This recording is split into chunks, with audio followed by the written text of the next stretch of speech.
Hi there, and welcome back to the Confessions from the Home Office podcast. I'm Wendy Hill, and each week I talk about business, marketing, entrepreneurship, and all the stories that come with working from your home office, or maybe your kitchen table, or maybe a corner of the den, or if you're like me, occasionally from your car because it's the only quiet place left when your husband's parakeets won't stop screaming when you're on a conference call. So I have a confession today, and it is. My email inbox is a dumpster fire. Yeah, I said it. I know I always try to sound like I have things buttoned up and things figured out, and for the most part, I do. But my email inbox makes anybody with OCD cringe. So if you're nodding along right now, this episode is for you.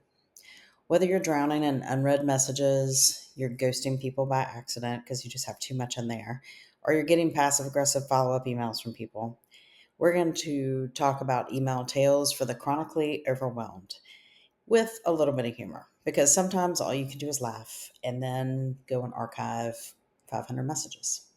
So, how did we get here? Let's kind of rewind things and go back. Remember when email felt exciting a long time ago, or you got a new email account for your business, or you changed jobs, or you've been around longer like me and email was a new thing and you got a notification and thought, oh, someone wants to talk to me or someone sent something to me. And now you hear that ding or that notification, you think, well, like I know I'm grateful for my clients, my business, everybody in my life, but I keep thinking, what's getting ready to happen sometimes when it's been one of those days. So somehow I end up with, three Gmail tabs open at all times, partially because I have multiple email addresses and I have to go into clients' emails and do things for them off and on. And I'm one of those inboxes that doesn't stay cleaned out, and I'll keep pitches from people or introductory sales emails or a newsletter that I think I'm going to read later, and things pile up. And I end up with clients that send emails sometimes that are meant for somebody else. And I kind of have to decipher it and figure out, is this supposed to go to someone else or am I missing something? All kinds of fun things happen. So I used to believe that inbox zero with nothing in it was a myth, like unicorns or children that behave. But it turns out it can happen, but it's not sustainable unless you have a full-time assistant or no friends or hobbies. That's my opinion. But but if you need something that you emailed to me 4 years ago, I have it. So no worries. So the biggest email sends that I've committed, I do have a couple of confessions here. Number one is responding in my head and not actually replying. I'll read an email maybe on my phone, maybe it's after hours, and I think, oh, as soon as I finish, helping my husband with dinner, or as soon as I let the dogs out, I'll reply back. The reply kind of goes through my head. Turns out I either drafted it mentally or I wrote it and saved it as drafts because I was busy and I want to go back and proof it. Oops, that happens sometimes. So now I've started starring emails I need to respond to and make sure they don't slip through the cracks. Confession number two is forgetting attachments. I'll send emails attached, you will see this, or please see attached. And then I'll get back, I didn't see the attachment. Okay, sometimes my brain works faster than it's supposed to. So I've learned to slow down and breathe a little. So now this doesn't happen as often. Confession number three is short replies when I'm exhausted.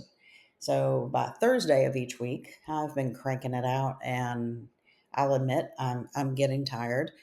And if I send a short reply and then even get a shorter response back from someone, I think, ooh, okay, I probably should have watched the tone. It's not anything rude, but normally I write emails that are a little more um, happy, upbeat. I'm not super short with emails. And so now I'll make sure I'm not wiped out when I respond. And I try to reread everything for tone and any other perception somebody may have. I know I can't make everybody happy, but I try to keep things pretty smooth. And confession number four, um, I used to let my email inbox dictate my day. So I feel like if you check your email inbox first thing in the morning or right when you get up, you've just kind of handed the power over to the rest of the universe. You're going to be writing back, you're going to keep checking.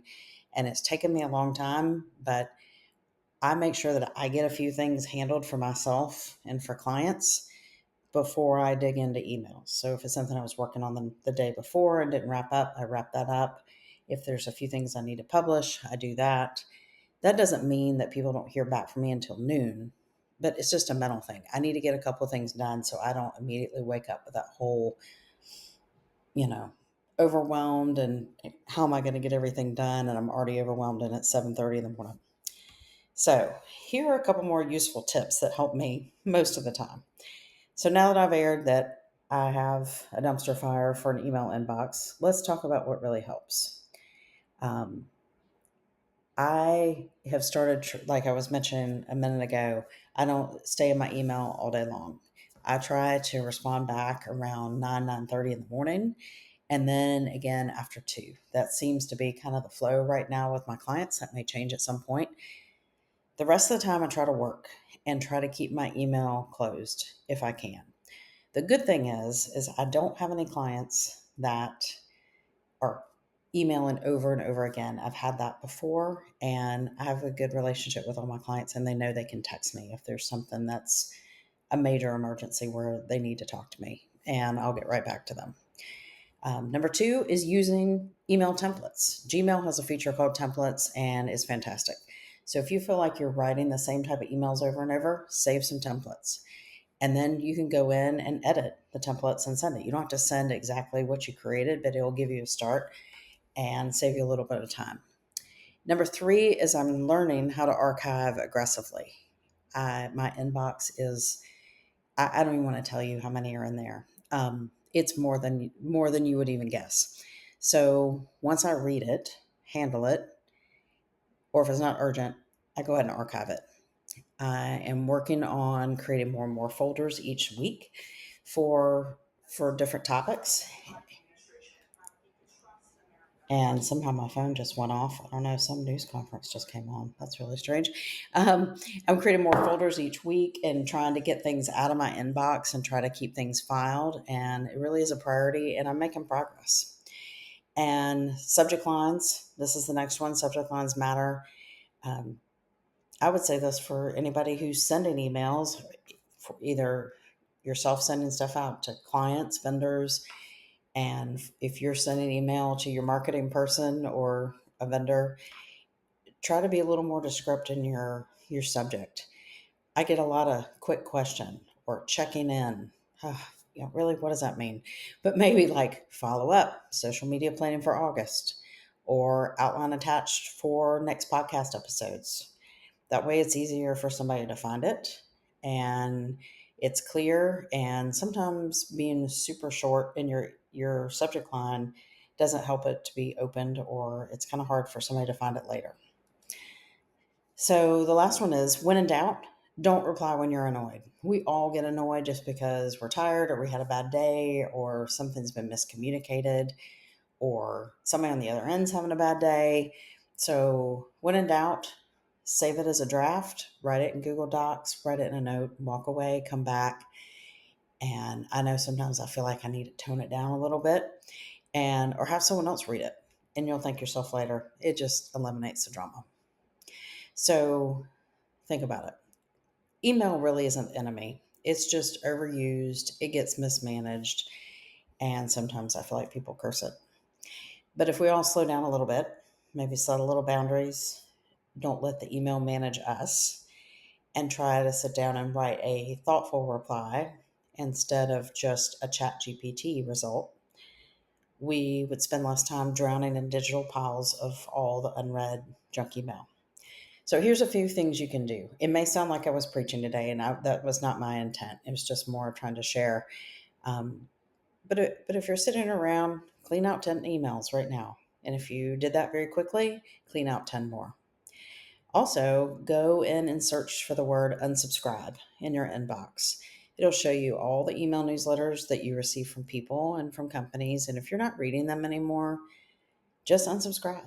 I do this when I'm on hold or if I'm waiting at a doctor's appointment or something like that. That's a great thing, great way to save time and just take care of it. And also just give yourself a little grace.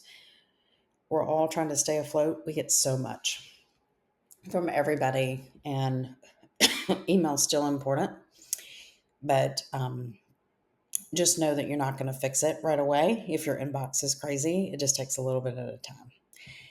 And for those people who get down to zero in their inbox, and I'm married to one of those people, you have fun with that. So if you like this episode, send it on to someone else who might be a little overwhelmed with their inbox, or they just have a lot going on. Or you could forward it with the subject line: "This episode made me feel slightly attacked." That might get their attention. So don't forget to subscribe, leave a review, and rate, follow the podcast. That helps for it to be found by others, and I would really appreciate it. And one other quick announcement. So, when I got started out 20 years ago, I was doing mainly marketing virtual assistant work. I now have a free marketing VA group on Facebook where people can come over and get questions answered. There's some training on there, some helpful hints, some links to podcasts that would help. And so check that out. I'll put the link in the show notes. And over there, I won't spam your inbox, but I will answer your questions. So until next time, check your spam folder and delete a lot of those.